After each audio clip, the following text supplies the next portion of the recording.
To complete the assignment Shape Tracer, go to Onshape, create a new document, call it Shape Tracer, create, and hide your front and right views. Go to your home cube and click on the top to change your view. We'll select Sketch and select the top plane by clicking on it.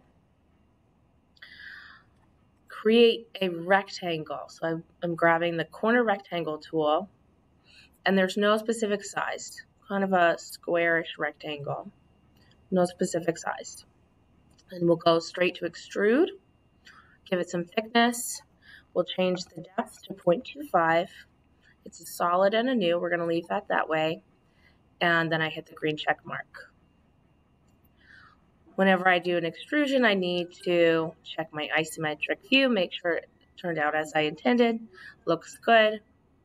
All right, in another tab, we need to go to the district website, and I want to right-click and save image as. Make sure it's save image, not link, not file, but save image as on the M.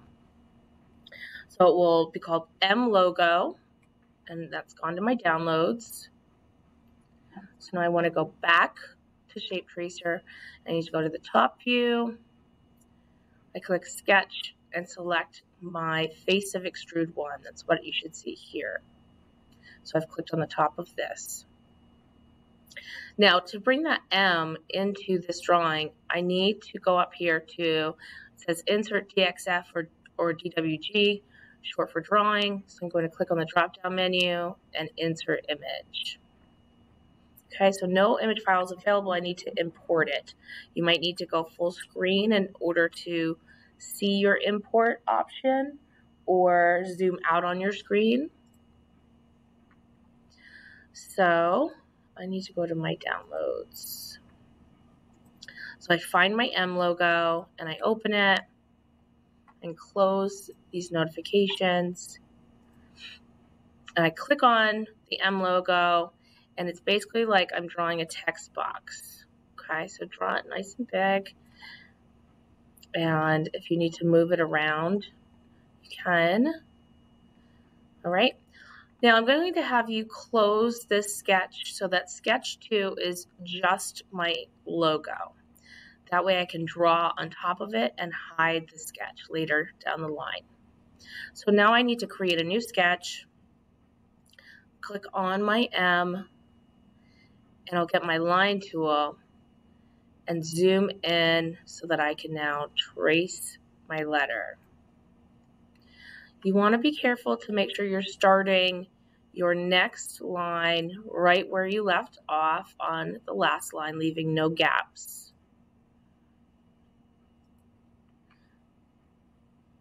And if you're using a mouse, you can use the scroll wheel like a button to pan around. Okay?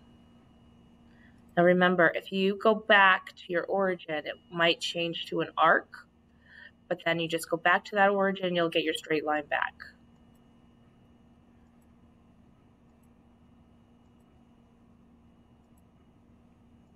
So I'm not being super precise about this. You just go ahead and trace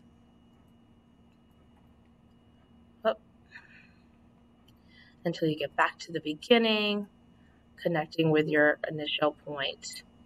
Now that this is enclosed, I can extrude it. And I want to change, I should keep solid and add, and I want to change the depth to 0.25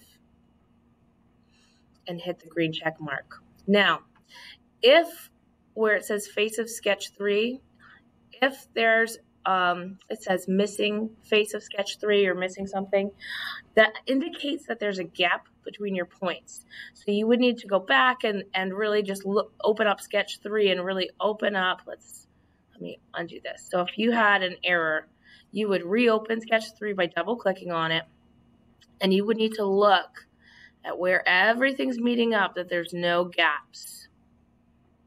Okay, so you would need to navigate around your letter just checking to find where you've left maybe a little gap, and then you would need to fix that either by moving the points or drawing a new little section of line, okay?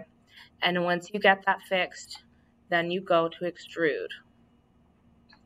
And I can scroll out, solid add, 0.25, green check mark.